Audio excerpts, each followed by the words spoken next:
नमस्कार, मी दीपाली हरिराम भांडे, गुरु गजानन धाम इथे राहते।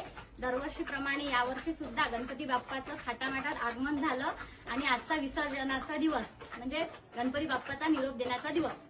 आम्ही दरवर्षीप्रमाणे यावर्षी सुद्धा घरगुती शाळू मातीचा गणपती बनवला आणि कोणताही साच्याचा न वापर करता आमचा गणपती तयार केला।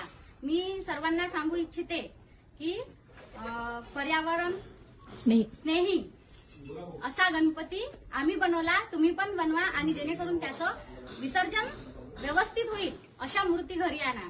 आणि पीओपीच्या मूर्ती आणल्यापेक्षा मला असं वाटते सर्वांनी शाळू मातीपासून बनलेल्या मूर्ती घरी आणा आणि व्यवस्थित विसर्जन करा। धन्यवाद।